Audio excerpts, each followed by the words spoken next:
Vocês que vivem com medo de ser comidos de bicho, visto que nós todos temos a rodear-nos o testemunho de profetas e de apóstolos, uma grande nuvem de testemunhos da graça e não do ódio.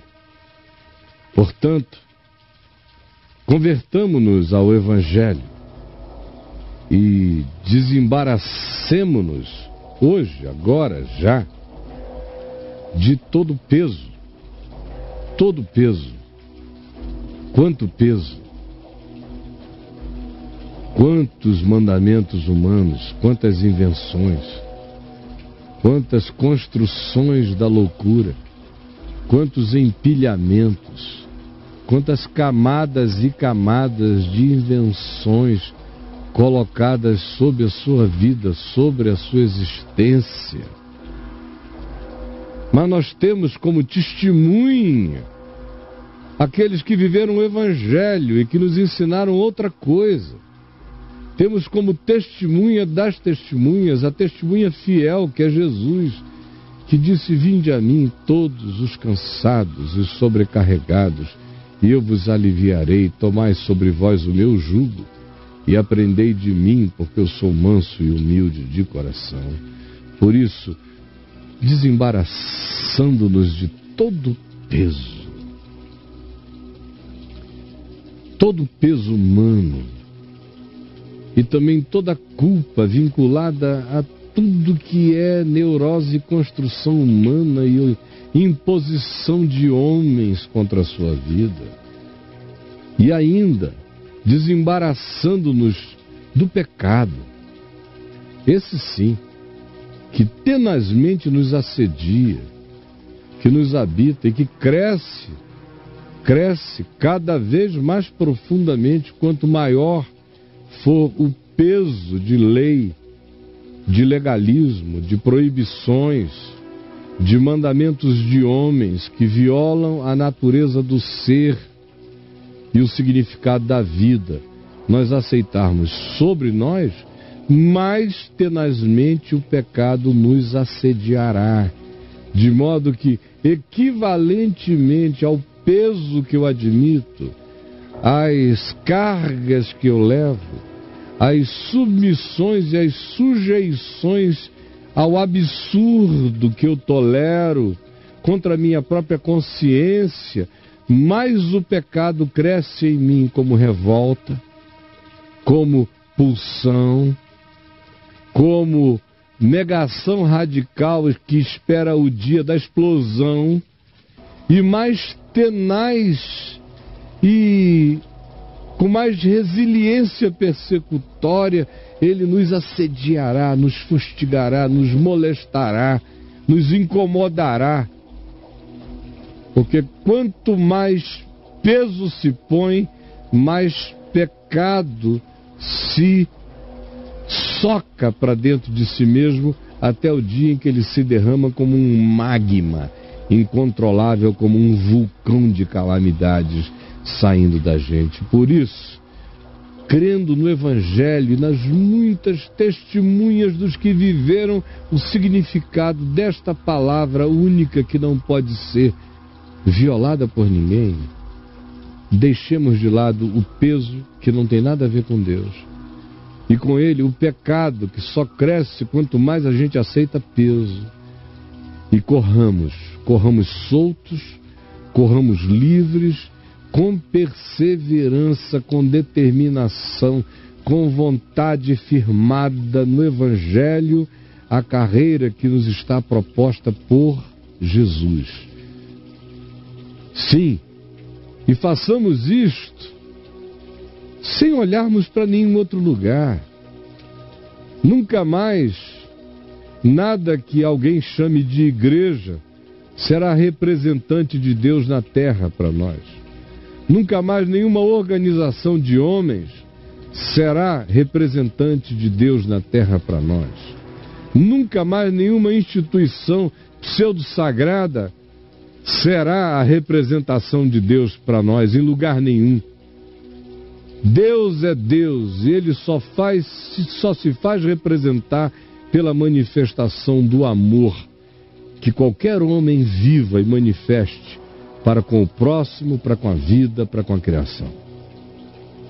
Fora isso, não olhe para nenhum lugar na expectativa de que o sagrado te revele o santo, porque o sagrado é construção de homens, o santo é de si mesmo.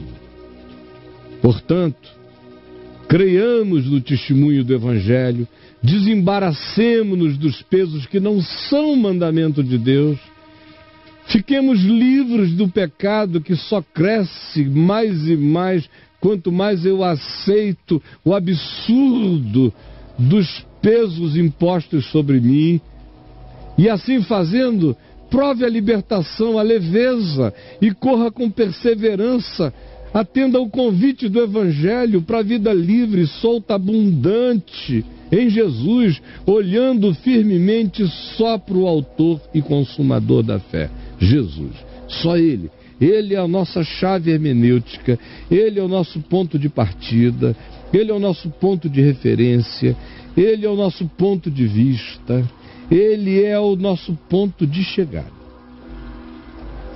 Ele é a nossa compreensão, olhando firmemente, exclusivamente para Jesus, o autor, o que iniciou e o que consumou. Portanto, Ele é o começo e o fim, o alfa e o ômega. Ele é a palavra viva, Ele é o verbo vivo, Ele é a expressão exata do ser de Deus. Portanto, Ele é a chave hermenêutica para a compreensão da Escritura, porque Ele é a palavra de Deus encarnada. É o autor e o consumador da fé, Jesus. E lembre dele. Lembre dele quando você pensar nele. Lembre de que a proposta dele é simples. Se alguém quer vir após mim, andar comigo, a si mesmo se negue, dia a dia, tome a sua cruz e siga-me. Tem que olhar para mim firmemente e não ter outra referência. E entender e lembrar que eu, em troca da alegria que me estava proposta, suportei a cruz, não fazendo caso da vergonha, da perseguição, da ignomínia, da calúnia, nem de nada, nem de ser chamado de Belzebu ou de demônio. Não fiz caso de nada disto, lembrem de mim. Se me trataram a mim, que sou mestre, assim, quanto mais os discípulos. Lembrem de mim. E aprendam comigo. Troquem hoje já, qualquer que seja a alegria proposta, por qualquer que seja o tipo de conforto passageiro, temporal, efêmero, corruptível, mas que me seja proposto como troca em relação ao que dura para sempre, ao que é palavra eterna de Deus. Não faça isto. Ao contrário, lembre de Jesus, o qual, em troca da alegria que lhe estava proposta, todos os níveis de proposta, preferiu a cruz e não se importou com a opinião de ninguém, nem com a ignomínia a ele atribuída, e é por isso que ele está agora assentado à destra do Todo-Poderoso. Lembrem de que aquele que se exalta será humilhado, mas aquele que se humilha será exaltado. Considerem, pois, com toda atenção, sem distração, a Jesus. Só Ele. Não se distraiam com ninguém. Com ninguém. Não se distraiam com ninguém. Qualquer outra figura de qualquer outro tempo tem que ser lida, entendida, compreendida a partir de Jesus e nunca o contrário. Não são eles que contribuem para a gente entender Jesus. É só a partir de Jesus que a gente olha com um olhar misericordioso que os compreende. Portanto, considerem atentamente a Jesus, porque foi Ele que suportou tamanha oposição de pecadores contra si mesmo.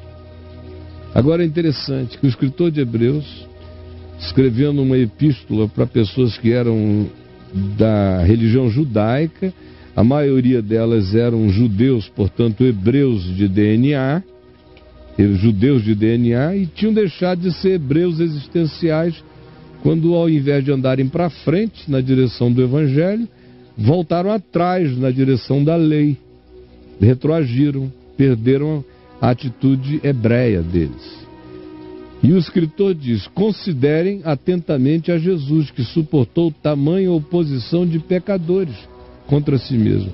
Ele diz que a grande oposição de pecadores que Jesus suportou foi a oposição dos pecadores religiosos.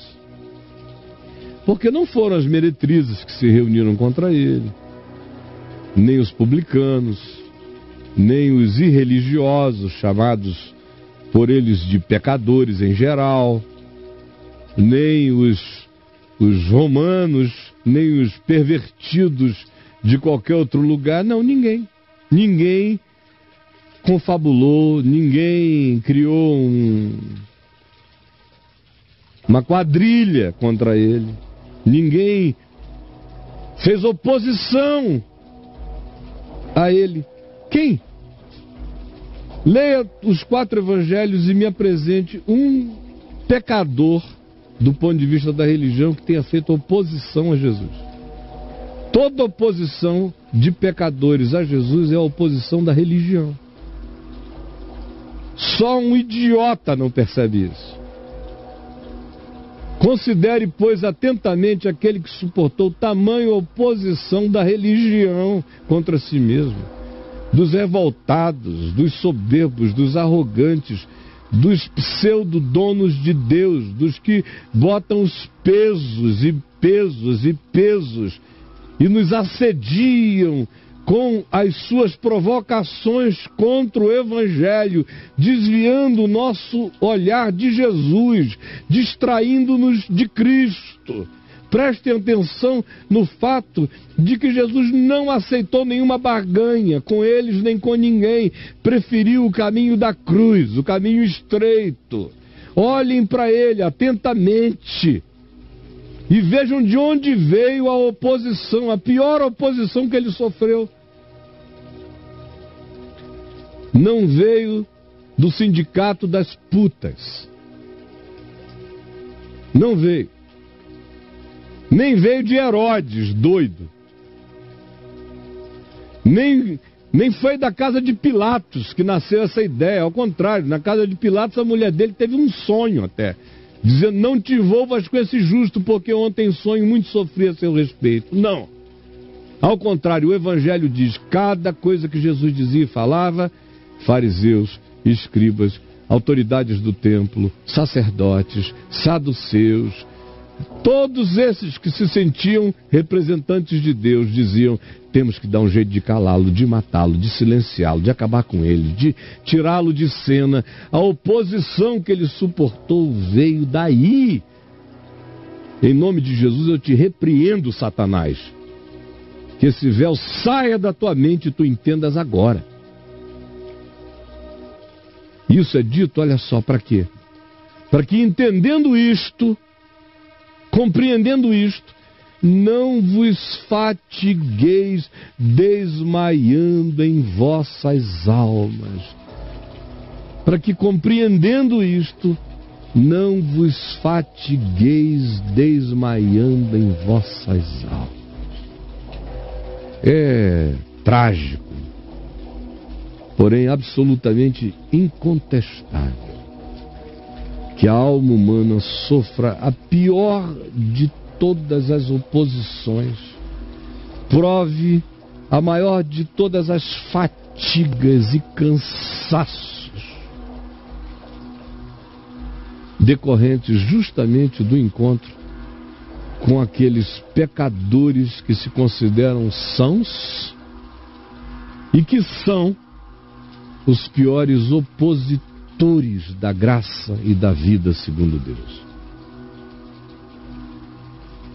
Depois de dizer que é desses aí que vem o peso, a acumulação, que gera o pecado, que produz taras na gente, maluquice, Depois de dizer, olhem para Jesus, só para Jesus e só para o Evangelho, nada mais, deixa todo mundo de fora. A carta aos Hebreus é um libelo a esse respeito. Não olhe para anjos, começa assim, anjos são menores. Não olhe para Moisés, Moisés caiu em obsolescência. Não olhe para Josué, o descanso que Josué trouxe não foi descanso, só foi guerra, guerra, guerra, e nunca deu a eles a terra que mana leite e mel. Não olhem para nenhum dos juízes, eles foram apenas entes relativos limitados, que guerrearam pelejas que não trouxeram o shalom de Deus para o coração.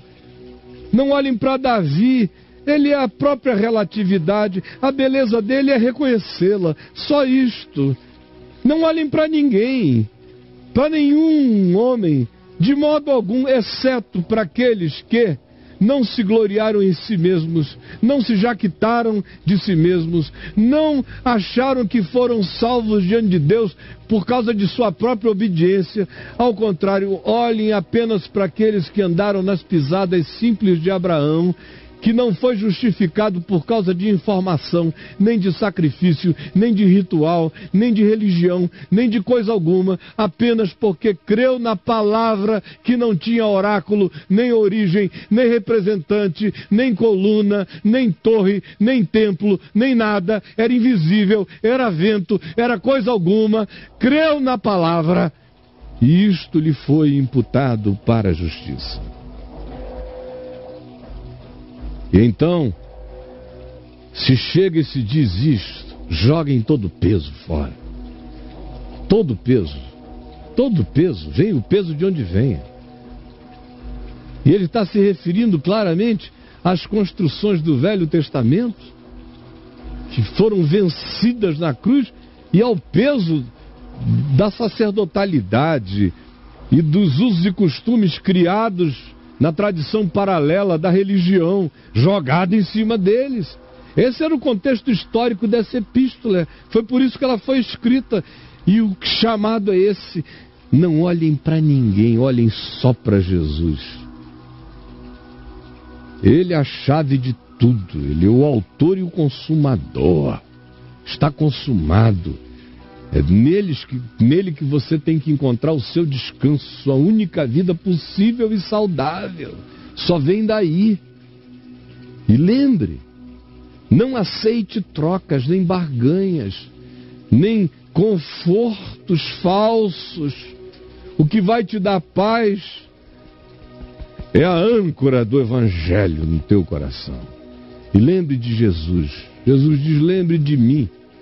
De onde foi que eu sofri a pior oposição? É do mesmo lugar que vocês sofrerão. Desses pecadores, obcecados, tarados, manipuladores de Deus contra a alma humana. Esses são os que mais desanimam. É daí que as almas mais descaem, mais se cansam. Não há nenhum tipo de perseguição humana que faça a alma ficar tão cansada de Deus, de esperança, de tudo, do que a opressão que vem dos pecadores da religião.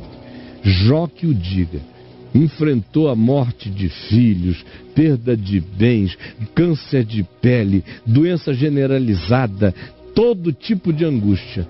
Sofreu menos com esses sofrimentos do que com a oposição dos pecadores, dos chamados amigos devoradores que chegaram a ele. São os mesmos que fazem você desmaiar na sua alma. Eu vejo nessa geração, é uma geração que aceitou que não era evangelho e desmaiou nas suas almas. Vocês aceitaram que não era evangelho, aceitaram, carregaram esse peso na estrada, tudo falso. E o pecado só cresceu em vocês. E aí depois começou a era das desilusões. Começaram a ver quem eram os capatazes, os representantes de Deus, como são todos uns homicidas espirituais. E como criam congregações carnívoras que devoram a gente. e desmaiam a gente nas nossas almas. Eu vejo essa geração desmaiada, desfalecente. É ou não é verdade, meu irmão? Olhe para dentro de você, me diga se eu não estou apenas dizendo o Evangelho. Veja se você tem coragem de dizer que eu disse qualquer coisa aqui que não é exclusivamente a verdade absoluta do Evangelho. Veja se você tem coragem de dizer que Cristo